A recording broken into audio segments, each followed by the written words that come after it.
الله الرحمن الرحيم الحمد لله الذي جعلنا من المتمسكين بولاية أمير المؤمنين اللهم إياك نعبد وإياك نستعين الصلاة والسلام بتحية والإكرام على أشرف الأنبياء والمرسلين وأولاده الطيبين الطاهرين المعصومين ثم الصلاة والسلام على الصديقة المباركة الرازية المرزية عالمة غير مؤلمة أم الكتاب أم القرآن أم الأنوار أم الآئمة أم المعصومين أم العلوم أم الهدى أم الحسن أم الحسين أم المحسن وأم أبيها آية الله العظمى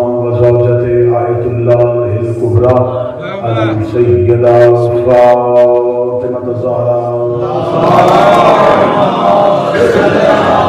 محمد وآل محمد صلى الله تعالى عليه أجمعين أما بعد فقد قال الحق سبحانه وتعالى في كتابه المجيد بسم الله الرحمن الرحيم إنما يريد الله ليذهب عنكم الرجس أهل البيت ويطهركم تطهيرا اللهم صل على محمد وآل محمد دعائے شہزادی عالمیان خون حسین کے صدقے سے آپ تمام مومنین کی عقیدت محبت اور مجلس حسین میں شرکت اپنی بارگاہ میں قبول منظور فرمائے اس شرکت کا بہتر سے بہتر اجر عطا فرمائے میرا مولا میرا آقا میرا خدا ہمارا شمار جناب سیدہ کے طرفداروں میں امیر المومنین کے پیروکاروں میں سے فرمائے موت کی ہچکی ہو زبان پہ مرد علی ولی اللہ جاری فرمائے قبر کی پہلی رات ہو زیارت امیر نصیب فرمائے قیامت کی صبح ہو شفاعت شفیع نصیب فرمائے وارث کریم کے ظہور میں تاجیل فرمائے مولا میں نشق حق میں شامل ہونے کی توفیق عطا فرمائے دعاؤں کی قبولیت کے لیے ضرور سارے حضرات مل کے بوازے اللهم صل على محمد وآل محمد اجازت ہے بسم اللہ آج کی عشرہ محرم کی ان اختتامی مجالس میں کوشش کی جائے گی کہ جتنی بھی مجالس ہیں اس میں ذکر اس پاک معظمہ شہزادی کا کیا جائے کہ جس کا وجود ہی مقصد رسالت ہے اس شہزادی پہ گفتگو کرنے سے پہلے مجھے اپنی کم علمی کا اعتراف کرنا ہے اور باب سیدہ سے مانگی ہوئی خیرات پہ اعتماد کرتے ہوئے جملہ کہنا ہے کہ کسی بشر میں طاقت نہیں کہ وہ حقیقت زہرا پڑھ سکے قابل احترام کی بلاؤ کا آباد جاتے ہیں سمجھتے صاحب تشریف فرما ہے یہ ہو ہی نہیں سکتا کہ کوئی بندہ ہو فرزند آدم اور وہ بتائے کہ جناب سیدہ کی سبحان اللہ اس شہزادی کو پڑھنے کے لیے اس شہزادی کی حقیقت کو جاننے کے لیے بشر نہیں توحید ہونا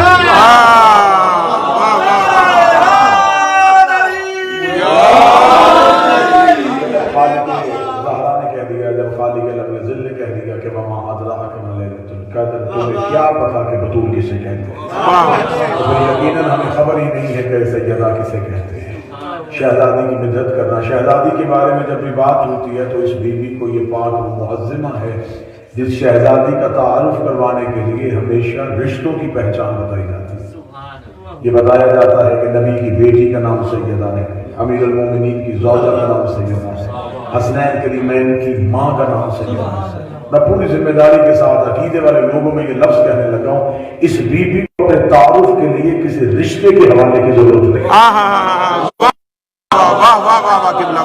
ہمیشہ اسے معتبر کرتے ہیں جس کے پاس اپنی فضیلت نہیں ہے اس شہزادی کی یہ فضیلت نہیں ہے کہ یہ نبی کی بیٹی ہے تو بیٹی ہونے کی وجہ سے معتبر ہے علی کی زوجہ ہے تو امیر المومنین کی زوجیت میں آنے کی وجہ سے معتبر ہے حسنین کریمین کی ماں ہے تو شہزادے حسنین جیسے بیٹے ہونے کی وجہ سے بیوی کی فضیلت نہیں بی بی کی فضیلت جو ہے وہ بی بی کی ذات کی وجہ سے، بی بی کی فضیلت بی بی کی وجہ سے ہے. ہاں یہ بہت بڑا شرف ہے نبی کی بیٹی ہونا یہ بہت بڑی عزت ہے، امیر المومنین کی زوجہ ہونا یہ کتنا بڑا کرم ہے، حسنین جیسے بیٹوں کا ہونا۔ لیکن اس بیوی کی اپنی ذات کی فضیلت اتنی بڑی ہے کہ جب یہ چادر کے نیچے اکٹھے ہو گئے تھے اور فرشتے نے پوچھا من تحت الکساء، یہ چادر کے نیچے کون ہے؟ تو خدا نے یہ نہیں کہا تھا کہ محمد کی بیٹی ہے، علی کی زوجہ ہے، حسنین کی اماں ہے، خدا نے کہا فاطمہ وابوہا وفاطمہ وبنوہا، یہ سیدہ ہے، یہ سیدہ کا باپ ہے، یہ سیدہ کا باپ ہے، یہ سیدہ کا بیٹی ہے۔ خدا نے نبی کا تعارف کروایا تو زہرا کے ذریعے، علی کا تعارف کروایا تو زہرا کے ذریعے، حسنین کا تعارف کروایا تو زہرا کے ذریعے۔ میرے مالک کی چادر کے نیچے اتنی بڑی بڑی ہستیاں ہیں، نبی کے ذریعے سے تعارف کروا دے، علی کے ذریعے سے تعارف کروا دے، حسنین کے ذریعے سے تعارف کروا دے۔ خدا نے سیدہ کے ذریعے سے تعارف کروا کے بتایا سیدہ کو رشتوں کی ضرورت نہیں، رشتوں کو سیدہ کی ضرورت ہے۔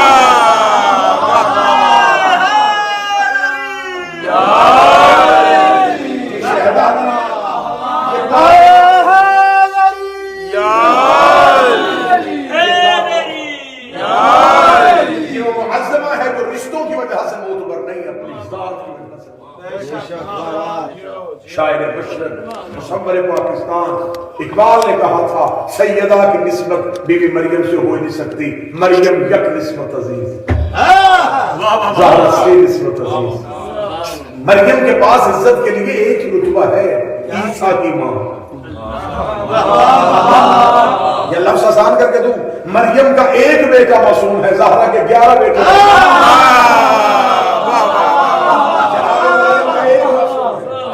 سیدہ کے 11 بیٹے، مریم ہے عیسیٰ کی ماں، زہرا ہے حسنین کی ماں۔ بطول مریم بھی ہے، بطول سیدہ بھی ہے، لیکن دونوں کی بطول ہونے میں فرق ہے۔ عزت مآب چہرے تشریف فرما ہے، بطول لقب نہیں ہے، بطول عہدہ ہے۔ جیسے نبوت، خلافت، رسالت، ولایت اور امامت، یہ 5 عہدے خدا نے مردوں میں رکھے ہیں۔ کسی عورت کو نبی نہیں بنایا، کسی عورت کو خلیفہ نہیں بنایا، کسی عورت کو امام نہیں بنایا۔ خدا نے مستورات کی دنیا میں ایک ہی عہدہ رکھا، بطول۔ جیسے مرد اپنی مرضی سے نبی نہیں بنتا، ایسے کوئی مستور اپنی مرضی سے بطول نہیں بنتا۔ نبی بھی اللہ بناتا ہے، بطول بھی اللہ بناتا ہے۔ بطول کہتے کسے ہیں؟ بطول اس مستور کو کہتے ہیں جو شے سے پاک نہ ہو،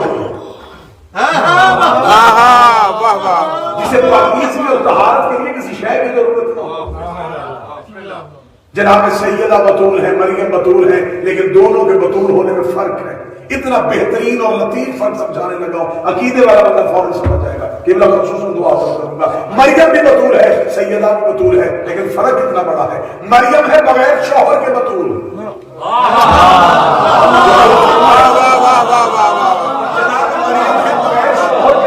سیدہ ہے شوہر کے ساتھ بطول۔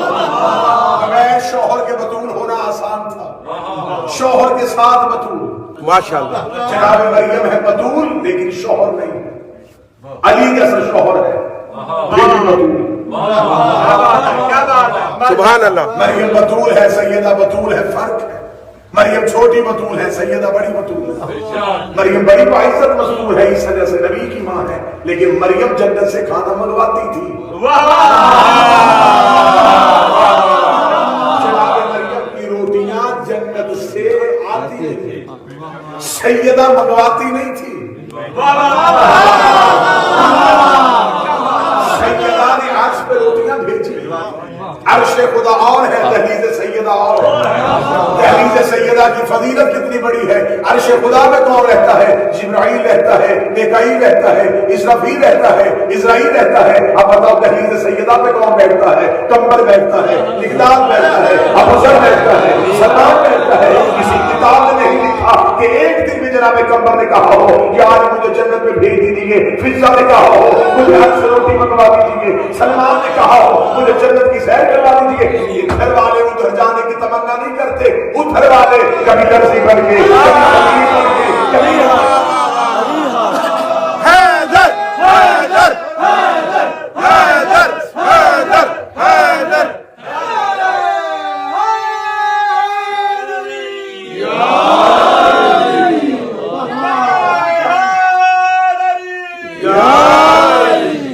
ہمارے پاس جناب سیدہ صرف ذات کی صورت میں موجود نہیں، معیار کی صورت میں موجود ہے۔ کیا کہنے، واہ واہ واہ۔ سیدہ ہم اہل تشیع کے ہاں صرف ایک ذات نہیں ایک معیار ہے. ہم سیدہ کو معیار بنا کے دیکھتے ہیں بطول کن سے راضی ہے. ہماری جان قربان رسول کے ان صحابہ پہ, ہماری جان قربان رسول کے ان سچے ساتھیوں پہ جن کو سیدہ باپ کا نوکر سمجھ کے نہیں بلاتی تھی, رشتوں کے ساتھ بلایا کرتی تھی. جناب سلمان محمدی کے لیے بھی لفظ سلمان استعمال نہیں کرتی تھی, یہ چچا سلمان. فضا کو بی کنیز سمجھ کے نہیں بلاتی تھی, بہن کہہ کے بلایا. یہ ہے شہزادی ہمارے لیے معیار ہے جناب سیدہ. اتنا بڑا معیار ہے کہ آج بھی شیعہ گھروں میں برکت کے لیے, رحمت کے لیے, گھر میں کوئی کام ہو رہا ہو اور رکاوٹ آ رہی ہو, رکاوٹ کو دور کرنے کے لیے شیعہ گھروں میں حدیث قصہ پڑھی جاتی ہے. حدیث قصہ کا مرکز ہی جناب سیدہ ہے. حدیث قصہ زہرا کے قصیدے کا نام. نہج البلاغہ علی کی بلاغت بتاتا, حدیث قصہ زہرا کی طہارت بتاتا.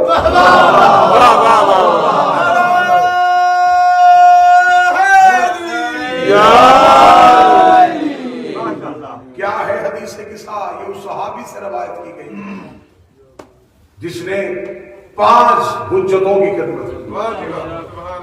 یہ صحابی نہیں, حضرت جابر بن عبداللہ بن انصاری ہماری جان قربانی صحابی میں جس نے رسول کا دور دیکھا, جس نے امیر المومنین کا دور دیکھا, جس نے جناب حسن کی خدمت کی, جس نے حسین مولا کی خدمت کی, جناب سجاد کی نوکری کی, جناب باقر کی نوکری. اتنا سچا راوی ہے کہ بی بی نے اسے حدیث خود سنائی ہے. حدیث قصہ کے لفظ کیا ہیں کہ حدیث قصہ کے لفظ ہے کہ رسول نے آ کے کہا سیدہ مجھے چادر اڑا دے. لفظ تبدیل کر کے سناؤں گا تو میرا خیال ہے کہ دعا یہاں سے حاصل ہوگی. کس نے کہا؟ رسول نے نہیں کہا زہرا مجھے چادر, کملی والے نے کہا زہرا مجھے چادر دے. جس کے بدن پہ پہلے سے 2 چادریں موجود تھیں, عبا کی صورت میں موجود تھی, امامہ کی صورت میں موجود تھی, وہ کہہ رہے ہیں سیدہ مجھے چادر اڑا دے. سیدہ نے اپنی چادر رسول کو اڑا دی. رسول چادر کے نیچے آ گئے, رسول نے کہا میں سکون محسوس کروں. جس کی چادر نبوت کو شفا دیتی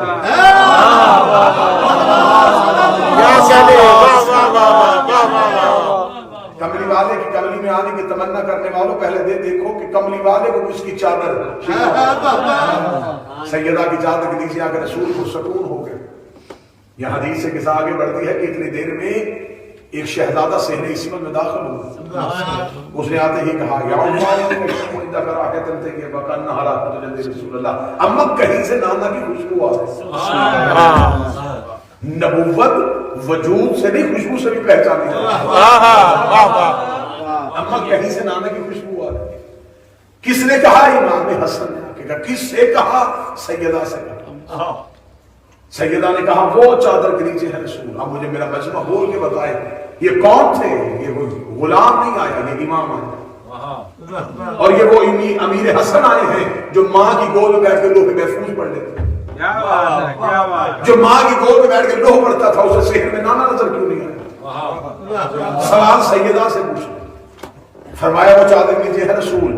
السلام علیکم یا رسول اللہ. نانا بیٹے کا سلام ہو. علیکم السلام یا قرۃ عین و ثمرۃ فؤادی. اے میرے آنکھوں کی ٹھنڈک, اے میرے دل و جان کی میوہ, تجھ پہ میرا سلام ہو. نانا اجازت ہے میں چادر کے نیچے آ جاؤں. رسول نے چادر کا پلو اٹھایا, حسن چادر کے نیچے. حدیث کے سامنے ایک راز پڑھو اور سلام کرو. شہزادہ آ گیا جس کا نام حسین ہے. سوال اس نے پھر وہی کہا اما نانا کی خوشبو آ رہی ہے. یہاں پہ جو بندہ ذہنی طور پہ جاگ رہا ہے وہ داد دے گا. حسین نے ابھی یہ نہیں کہا کہ نانا کی اور حسن کی خوشبو آ رہی ہے, صرف نانا کی خوشبو آ رہی ہے. کہہ سکتے تھے کہ اما مجھے نانا کی اور حسن بھائی کی خوشبو آ رہی ہے, صرف رسول کی خوشبو. اس کا مطلب ہے رسول کے بدن کی خوشبو امامت کے بدن کی خوشبو. نانا کی خوشبو آ رہی ہے. فرمایا صرف نانا ہی نہیں, ساتھ بھائی بھی چادر کے نیچے. حسین چادر کے قریب آیا. السلام علیکم یا رسول اللہ. نانا بیٹے کا سلام ہو. اب حسین جب دیکھا تو نبی نے بھی لقب بدل دیا. اب نبی نے بھی سلام کا جواب بدل دیا. واضح علیک السلام یا قرۃ عینی والصلاۃ فوادی، یا میری آنکھوں میں ٹھنڈک، یا میرے دل جان کے میوہ. جب رسول کو پتا چلا کہ چادر کے باہر حسین کھڑا ہے، رسول نے کتنا خوبصورت لگا، یا شافع امتی، اے میری امت کی شفاعت کرنے والے، اے میری امت کی شفاعت کرنے والے، اے میری امت کی شفاعت کرنے والے. یہ کون کہہ رہا ہے؟ کہ مسلمان نہیں کہہ رہا، بلکہ خود شافع امت کہہ رہا ہے، خود شفاعت کرنے والا کہہ رہا ہے. یا رسول اللہ، آپ کے پاس بہت سے لفظ تھے. آپ حسین کو دل کی ٹھنڈک کہتے تھے، آپ حسین کو اپنا خون کہتے تھے، آپ حسین کو لہو کہتے تھے. شافع امتی کیوں کہا ہے؟ فرمایا آج چادر زہرا کے نیچے حسین کو شافع امت کہہ کے زمانے کو بتا رہا ہوں، قیامت کے دن شفاعت کروانے کے لیے صرف رسول کی ضرورت نہیں، حسین کی محبت کی ضرورت ہے.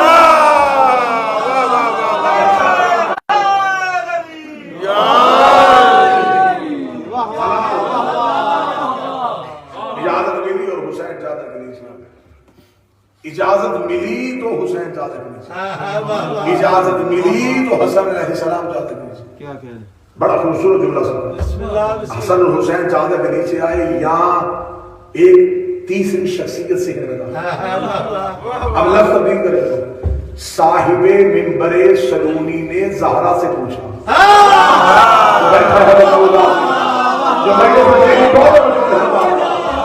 صاحب منبر سلونی نے سیدہ فرش پہ بیٹھ کے عرش کے رستے دکھانے والے تھے. باب العلم نے زہرا سے پوچھا، آگے کہا سیدہ رسول کہاں ہے؟ صرف رسول ہی نہیں، معاملت آپ کے دو بچے چادر کے نیچے ہیں. اب مجھے صدر میں بزرگوں سے دعا چاہیے، دوستوں سے داد چاہیے. حسن امیر آئے تو سیدہ سے پوچھا، سیدہ نے رسول تک پہنچایا. حسین آئے سیدہ سے پوچھا، سیدہ نے رسول تک پہنچایا. علی آئے سیدہ سے پوچھا، سیدہ نے رسول تک پہنچایا. تین حجتوں نے سیدہ کے وسیلے سے رسول تک پہنچ کے دنیا کو یہ درس دے دیا ہے کہ جب ہم اللہ کی حجتیں زہرا کے بغیر رسول سے نہیں مل سکتی تو تم زہرا کی محبت کے بغیر رسول کی محبت کا دعویٰ نہیں.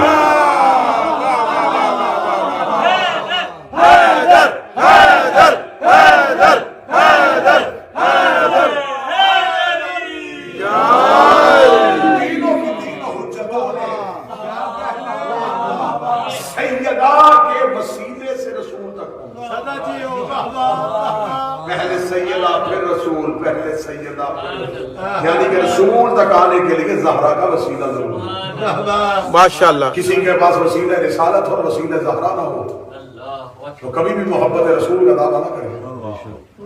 محبت رسالت کا دعویٰ کرنے کے لیے زہرا کی محبت کا دعویٰ کرنا.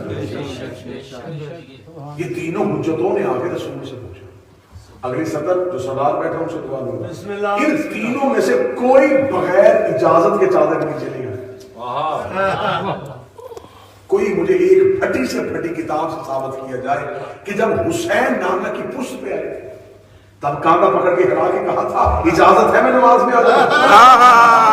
واہ واہ واہ واہ واہ واہ واہ واہ واہ واہ واہ. جب علی کعبہ میں آئے تھے تو کہا تھا کہ اجازت ہے میں کعبہ میں آ جاؤں. جب حسن رسول کے کاندھے پہ آئے تھے تو پوچھا تھا اجازت ہے میں کاندھے پہ آ جاؤں.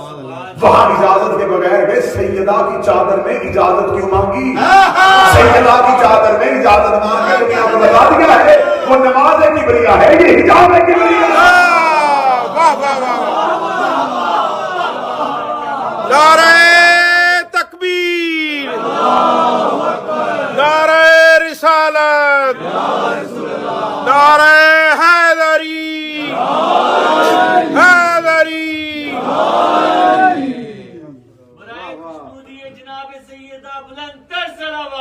اللہم صلی علی محمد وآل محمد. اجازت سیدہ کیا کہہ رہے ہیں؟ چادر سیدہ کے نیچے آنے کے لیے اجازت کا ہونا بڑا ضروری ہے. آج کی گفتگو یہاں تک روکیں گے کیونکہ مصائب طویل ہوگا. یہاں لفظ کہنا چاہوں گا آنکھوں کے آنسو کے لیے جس چادر میں بیٹے بغیر اجازت کے نہیں آتے. ہاں اس گھر میں مسلمان بغیر اجازت کے.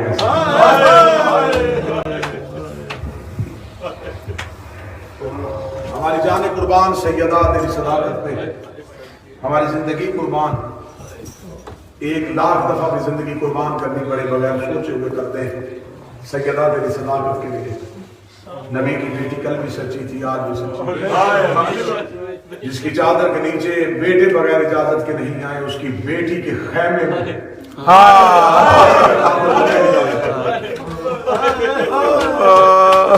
میں مشکور و ممنون ہوں دعائے زہرا کی انتظامیہ، جنہوں نے اس مشکل حالات میں ہمیشہ کی طرح حسین کے ذاکر کا ساتھ دیا۔ ہمارا تمہارا رشتہ صرف اسی حوالے سے معتبر ہے کہ ہمارا رشتہ ولایت کا رشتہ ہے۔ میں مشکور و ممنون ہوں جناب قبلہ و بابا سرکار مولانا عاصم ولیتی صاحب، عشرہ محرم وہ پڑھ رہے ہیں میزبان ہونے کی حیثیت سے، انہوں نے مجھے حقیر کو مہمان سمجھ کے ممبر دیا کہ میں شہزادی کے بیٹے کے دکھ دے ہو گیا جنگل میں محمد کا بیٹا پیاسا۔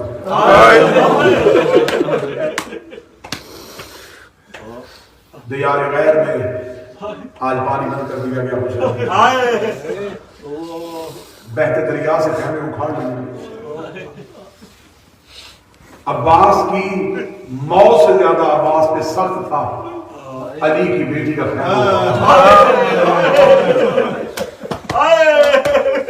کتنا بڑا صبر تھا عباس کے لیے، جب حسین نے کہا عباس خیمہ اکھاڑ، عباس رو کے کہتا مجھے صرف اتنا بتا تیری ماں نے میرے آنے کی دعا کیوں مانگی؟ ورنہ میری اماں کہا کرتی تھی اللہ علی کو ایک بیٹا دے گا جو میری بیٹیوں کی چادروں کا وارث ہے۔ عباس رو کے کہتے ہیں جس کے لیے دعا مانگی تھی آج وہی خیمہ اکھاڑے۔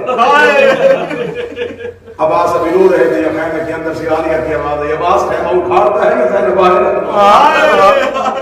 طرف کے کہنے کا تیرے پردے کی خاطر تو عباس جنگلوں میں خاموش ہے۔ آج ہے حسن کے بیٹے کی مہندی، اسے پہلے بڑا خوبصورت لفظوں میں بیان کر رہے تھے قبلہ کہ جو لوگ شیعہ ہو کر مہندی پہ اعتراض کرتے ہیں کہ حسن کی مہندی کربلا میں تو تھی نہیں، تو کربلا میں حسن کے لیے پانی بھی موجود نہیں تھا، ہم سبھی نے کیوں لگاتے؟ کربلا میں تمہیں کھانا نہیں تھا، ڈنگر اور نیازیں کیوں بناتے؟ یہ سب کچھ کیوں ہے؟ اس وجہ سے ہے کہ ہماری حسرت ہے کاش ہم کربلا میں تھے، حسین ہم ایسے پانی پلاتے، کاش ہم کربلا میں ہوتے، حسین ہم ایسے کھانا کھلاتے۔ ہم اپنے زنجیر جب جسم پہ مار کے کہتے ہیں کاش ہم کربلا میں ہوتے، ہم اپنے بدن کو زخمی کروا لیتے زہرا کا بیٹا تو زخمی نہ ہو۔ ہماری حسرت ہے کاش ہم کربلا میں ہوتے، پھر قاسم کے سر پہ سہرا سجتا۔ ہر ماں کی حسرت ہوتی ہے جیسے جیسے بیٹا جوان ہونا شروع ہو، ماں کی حسرتیں جوان ہونے شروع ہوتی ہیں۔ ماں زندہ ہی بیٹے کے سر پہ سہرا دیکھنے کے لیے، جتنے بیٹھے ہو اللہ تمہیں ماں کو نصیب کرے، بیوہ ماں کی حسرت زیادہ ہوتی ہے،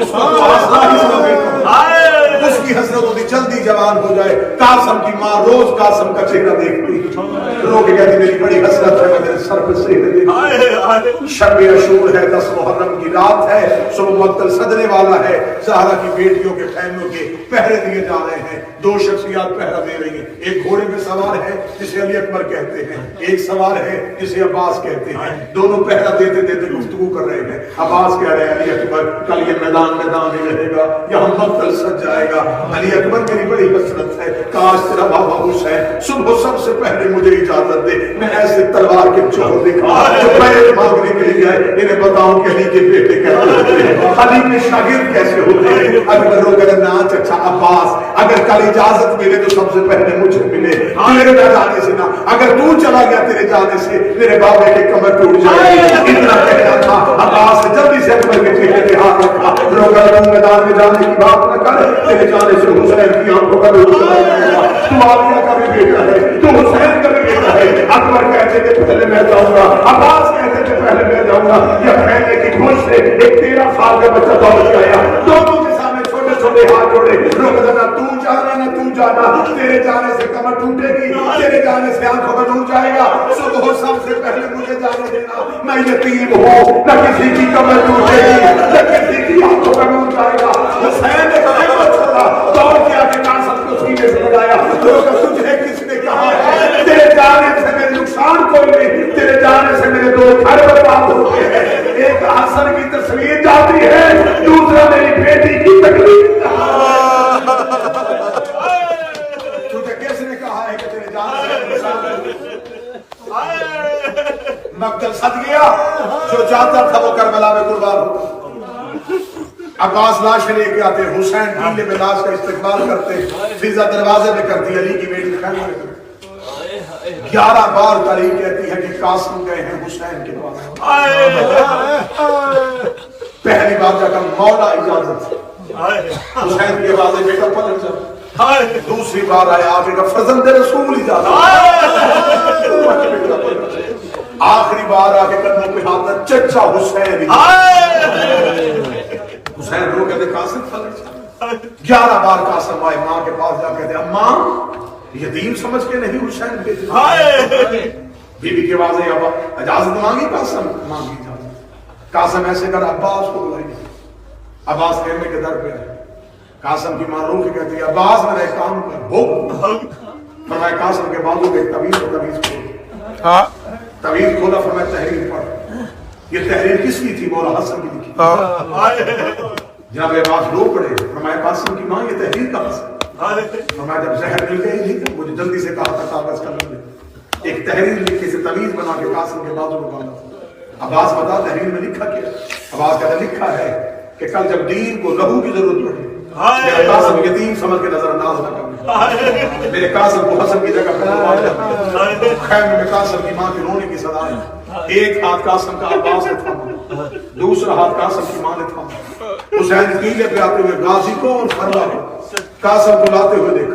حسین نے مٹھی ریت میں اٹھا کے اپنے چہرے پہ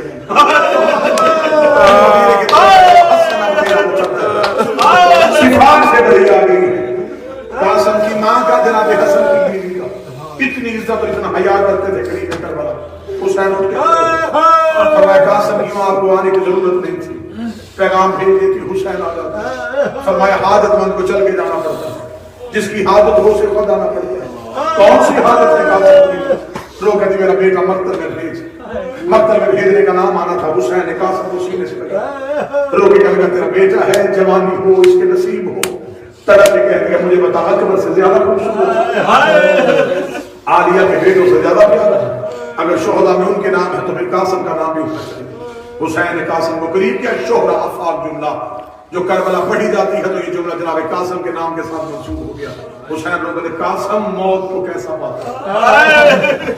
یہ جملہ صرف شہزادہ قاسم کے حصے میں آیا. فرمایا شہد سے زیادہ میٹھا. حسین نے ابھرتی ہوئی داڑھی کو چوما, رو کے کہا حسن کا بیٹا تیرے جواب کے صدقے. یہ کربلا کا پہلا شہید ہے جسے حسین نے اٹھا کے گھوڑے کی زین میں بٹھانے کے بعد فرمایا عباس زرہ دے. زرہ کا نام آنا تھا. قاسم نے ہاتھ روکے کا چلا غازی زرہ کی ضرورت نہیں. زرہ وہ پہنتے ہیں جنہوں نے سینہ بچانا. مجھے زرہ کی ضرورت نہیں. ایک طرف سے عباس سوار کروا ہے, دوسری طرف سے حسین سوار. ایک ایک شہزادی, ایک ایک سید. خیمے میں قاسم کا گھوڑا گیا. کوئی کہتی واہ حسنا, ادھر سے جناب قاسم کے گھوڑے کا مقتل کی طرف جانا تھا. حسین پیلے کے نیچے کھڑے, عباس پیلے کے اوپر کھڑے ہو, فضا دروازے پہ کھڑی ہوگی, عالیہ مسلح پہ کھڑی ہوگی. جناب قاسم نے اتنا زوردار حملہ کیا. فوج فرات کے کنارے پہ, فوجوں کا فرات کے کنارے پہ جانا تھا. قاسم کی ماں کی آواز ہے قاسم ایسے لڑنا اپنے باپ کے لگے ہوئے تہمت کو دھونا. لوگ کہتے ہیں حسن کو لڑنے کا طریقہ نہیں آتا. جناب قاسم نے تلوار نکالی. میں حسن کا بیٹا ہوں, میں حسین کا بیٹا ہوں, میں غازی کا شاگرد ہوں, میں علی کا لڑ ہوں. قاسم ایسے حملہ کر رہا تھا. عباس نے بغیر مرحبا حسن کا بیٹا, مرحبا حسن کا بیٹا.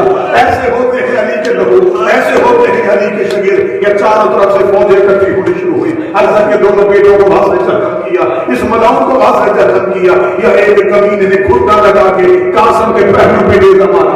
قاسم کے پہلو پہ نیزے کا لگنا تھا. قاسم گھوڑے کی زین سے اترنا شروع ہوا.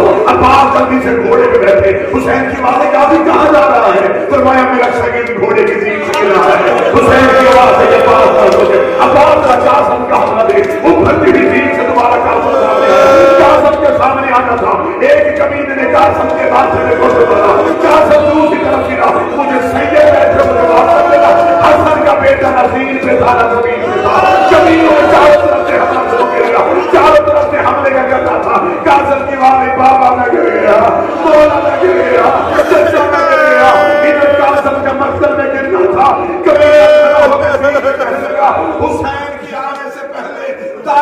گھوڑے بائیں کو ڈالا،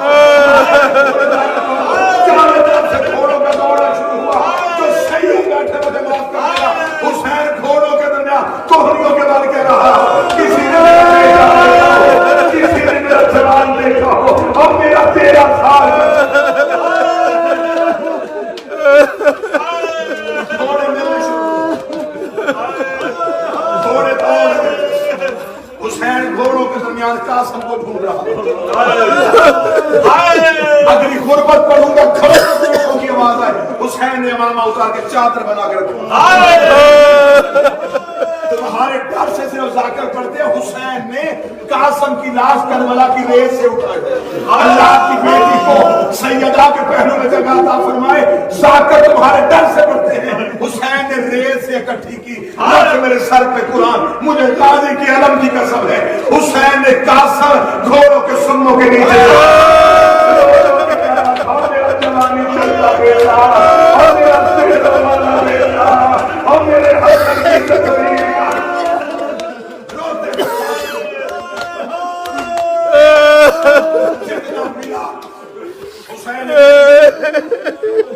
آج بھی مہدی برآمد ہو تو چوٹھی گچڑی ہوتی ہے،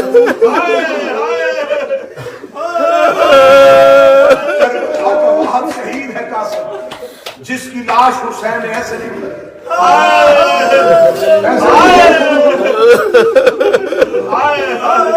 اپنے دونوں بازوؤں میں حسین نے قاسم کی گچڑی کو سنبھالا، آتے ہیں تو مقتل کہتی تھی، فضا دروازے میں کہتی علی کی بیٹی، حسین لاٹ کا آ رہے، بیوی دروازے میں آ کے کھڑی ہو جاتی، عالیہ نے دروازے میں کھڑے ہو کے دیکھا کہ حسین تو تنہا ہے، عالیہ کی قبر کے پیچھے کھڑی تھی قاسم کی ماں، لوگ کہتی ہے بی بی حسین سے پوچھ، میرا بیٹا یتیم سمجھ گیا، مقتل میں چھوڑ آیا ہے، عالیہ کی آواز ہے حسین قاسم کہاں ہے، حسین وہ قدر قاسم نہیں اب تقسیم ہو گیا، قاسم نہیں کہا، قاسم کی لاش اٹھانے کے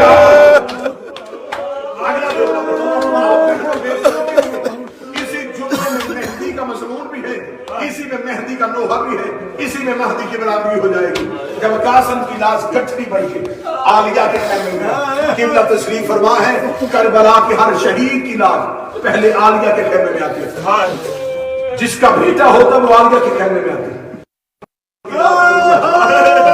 قاسم کی ماں فروا رو کے علی کی بیٹی کے سامنے ہاتھ جوڑے، بی بی نوکری کی ہے تیرے گھر کی، بی بی حسن کی نوکری کی، بی بی مجھے اتنی اجازت ہے میں ایک تنہا بیٹھ کرنا چاہتی ہوں، عالیہ کی بات ہے ہر کوئی میرا خیمہ چھوڑو، قاسم کی ماں قاسم کی لاش میں رونے کے لیے آئی ہے، ماں بہنوں بیٹیوں کے لیے جملہ پڑھنے لگا ہو، قاسم کی لاش گٹھڑی کی صورت میں موجود تھی، قاسم کی ماں روتی ہوئی گٹھڑی کے قریب پہنچی، ایک ایک ٹکڑا اٹھاتی چومتی رکھ دیتی، ایک ایک ٹکڑا چومتی رکھ دیتی، تیری آنے لوگ کبھی قاسم کی ماں کر کیا رہی ہے، لوگ کبھی مہدی والے ہاتھ چھوڑ رہی ہو، تیرے والا چہرہ چھوڑ رہی ہو، بی بی نے قاسم کا لہو لیا اپنے سفید بالوں پہ بنا، لوگ کبھی میری بڑی حسرت تھی، میرا قاسم سہرے سجائے گا،